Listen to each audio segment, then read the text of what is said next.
Hey guys, आज की movie की स्टोरी में हम देखेंगे कि किस तरह एक यंग गर्ल एक एलियन क्रिएचर का मुकाबला करती है। एक दफा का जिक्र है कि किसी जगह 3 साइंटिस्ट बर्फ वाली जगह रिसर्च करने के लिए जा रहे थे। उनके पास बहुत सी डिवाइसेस थी, जिनमें से एक डिवाइस फ्रीक्वेंसी को रीड करती थी। चलते चलते वो एक ऐसी जगह पर पहुंचते हैं जहां पर फ्रीक्वेंसी बहुत ज्यादा होने लगती है। वो अपनी कार को उधर ही स्टॉप करते हैं कि अचानक वहां से बर्फ नीचे गिर जाती है और वो लोग कार समेत जमीन के अंदर धंस जाते हैं। वहाँ उन्हें एक स्पेसशिप दिखाई देती है। वो बजाय इसको एक्सप्लोर करने बैकअप मांगते हैं और उन्हें रेस्क्यू की एक टीम आजाद करवा लेती है। वो लोग भी किसी और मुल्क से बिलोंग करते थे। ये तीनों साइंटिस्ट उन्हें स्पेसशिप के बारे में बताते हैं। वो लोग कहते हैं कि फिक्र न करो, हमारे पास डॉक्टर की अच्छी टीम है और एक प्लैनेटोलॉजिस्ट भी है। प्लैनेटोलॉजिस्ट उसे कहते हैं जो रिमेन्स की स्टडी करते हैं, मीन्स जो चीजें बरसों पहले मर गई हों।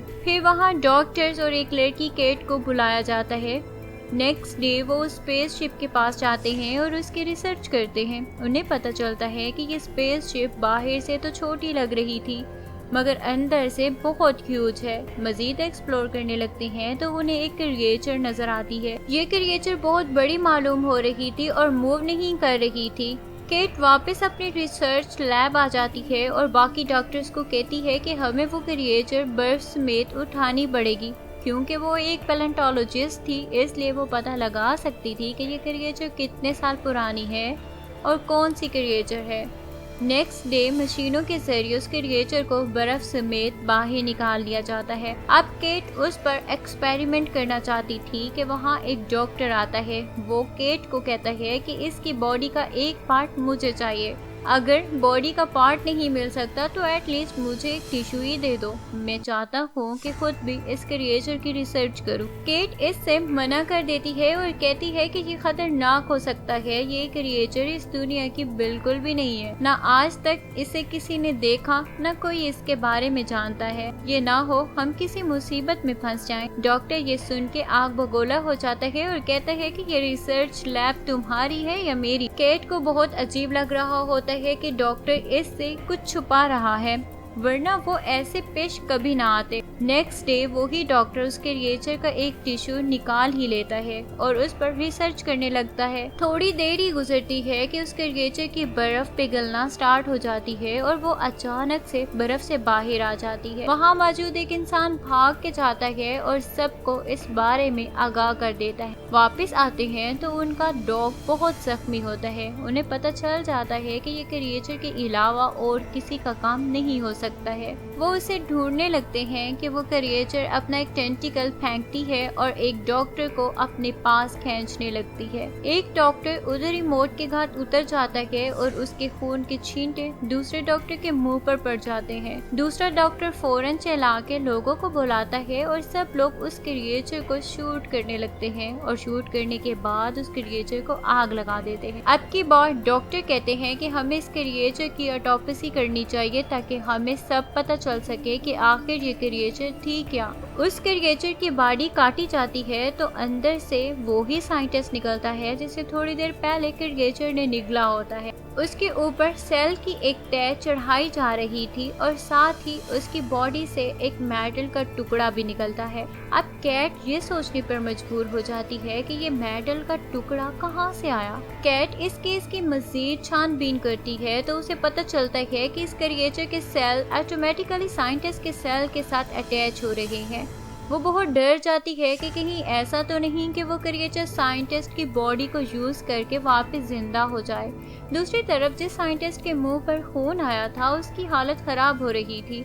उसे दूसरे लोगों के साथ इलाज करवाने के लिए भेजा जा रहा होता है। रिसर्च करने के बाद कैट वॉशरूम जाती है तो उसे वहाँ से मेटल की चीजें दोबारा से मिलने लगती हैं। उसे समझ आ जाती है कि मेटल का इस क्रिएचर से जरूर कोई ताल्लुक है। वो फर्श पर ब्लड के निशान भी देखती है और साथ में ही भागकर अपने दोस्तों को रोकने की ट्राई करती है। उधर हेलीकॉप्टर में एक और इंसान इन्फेक्टेड हो चुका होता है। उसका फेस दरमियान से कट ऑफ हो जाता है और अंदर अजीब से टेंटिकल्स निकलते हैं, जिससे वो बहुत से इंसानों को वहाँ से मार देती है। हेलीकॉप्टर किसी से भी कंट्रोल नहीं हो रहा होता और कैट के सामने वो तबाह हो जाता है। कैट सैड होके वापस वॉशरूम आ जाती है तो देखती है कि ब्लड किसी ने साफ किया हुआ है। वो समझ जाती है कि कोई और भी इन्फेक्टेड है मगर बताना नहीं चाह रहा है। वो बाहर जाती है और मीटिंग बुला लेती है। अब सब लोग वहाँ पर मौजूद होते हैं। कैट कहती है कि मुझे पता है हम में से कोई इन्फेक्टेड है, अगर वो खुद ही बता दे तो हम सबके लिए बेटर होगा। हम उसे अलग जगह रखेंगे और ठीक भी कर देंगे। एक आदमी कहता है कि चलो इधर से भाग चलते हैं।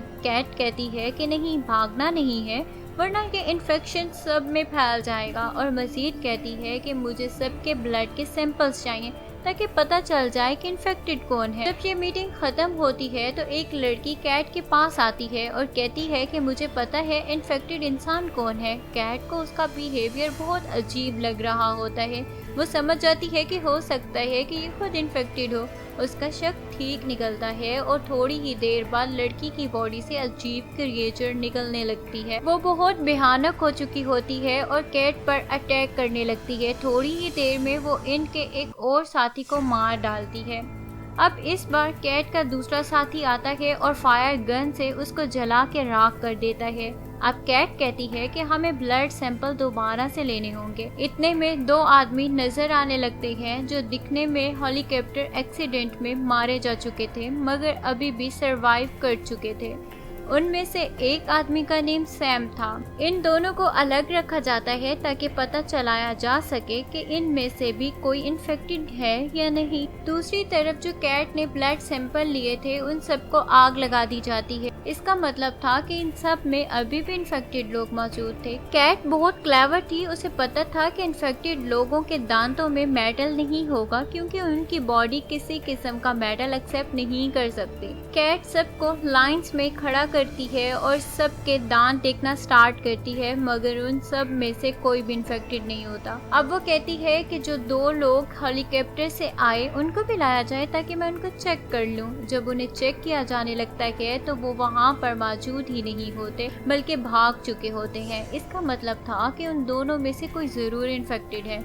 इतने में एक साइंटिस्ट उन्हें देख लेता है और वहाँ उन सब की लड़ाई होती है और बहुत से लोग मारे जाते हैं। एक साइंटिस्ट जिसका हाथ अपने बाकी दोस्तों के कंधे पर होता है और वो उसे ला रही होती है, अचानक उसका हाथ अलग होकर क्रिएचर के हाथ में चेंज होने लगता है और वो सब पर अटैक करने लगता है। पहले एक को अटैक करके उसको तो इन्फेक्टेड करता है, वो भी उसी क्रिएचर में चेंज होने लगता है। अब उन्हें पता चलता है कि असल में एक इंसान इन्फेक्टेड नहीं था बल्कि बहुत से लोग थे। उन्हीं में से एक इन्फेक्टेड इंसान फौरन क्रिएचर में चेंज होने लगता है। पहले उसका एक टेंटिकल बाहर निकलता है जिससे वो बाकी इंसानों पर हमला करता है और फिर देखते ही देखते सबको मारने लगता है। अब अपनी बॉडी दूसरों की बॉडी से अटैक करने लगता है ताकि और ज्यादा पावरफुल हो सके। कैट फायर गन ले आती है और सबको जलाना स्टार्ट कर देती है ताकि किस्सा ही खत्म हो जाए। काफी इंसानों को वहाँ जला देती है और क्रिएचर की तरफ बढ़ती है। अब सिर्फ 3 लोग बचे थे जिसमें से एक कैट थी, एक हेलीकॉप्टर का सर्वाइवर और एक डॉक्टर जो ये सब कुछ देख के आधा पागल हो चुका था।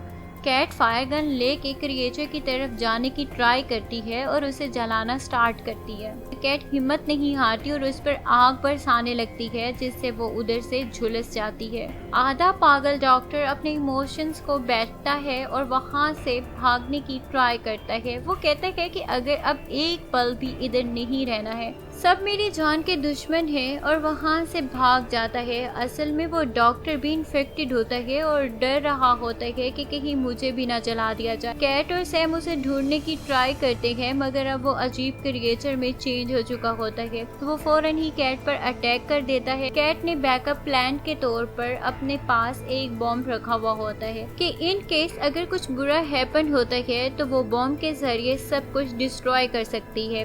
डॉक्टर जो अब अजीब क्रिएचर में चेंज हो चुका था वो बार बार कैट को मारने की ट्राई कर रहा होता है। जैसे ही वो कैट के करीब आता है, कैट बॉम्ब की पिन ओपन करके उसके मुंह में फेंक देती है। एक जोरदार धमाका होता है और वो क्रिएचर की बॉडी के टुकड़े टुकड़े हो जाते हैं और स्पेसशिप भी तबाह हो जाती है। अब सैम और कैट हंसी खुशी घर वापस जाने लगे। सैम कैट को कहता है कि इस फायर गन को पीछे रख दो क्योंकि अब इसकी कोई जरूरत ही नहीं है। अब तो सब क्रिएचर्स को को हम मार चुके हैं। कैट बहुत चालाक होती है, उसे सैम पर भी शक होने लगता है। वो उससे पूछती है कि जो तुम्हारे कान में इयररिंग्स हैं वो मेटल की है ना? सैम कहता है इससे क्या फर्क पड़ता है? कैट कहती है बहुत फर्क पड़ता है, ये पहले तुम्हारे लेफ्ट कान में थी और अब राइट कान पर लगी हुई है। इसका मतलब है कि ये मेटल की है और आप इसे खोना नहीं चाहते, तो मीन्स आप भी इन्फेक्टेड हो। और हकीकत में ऐसा ही था, सैम भी इन्फेक्टेड हो चुका था और अगर ये दोनों बाहर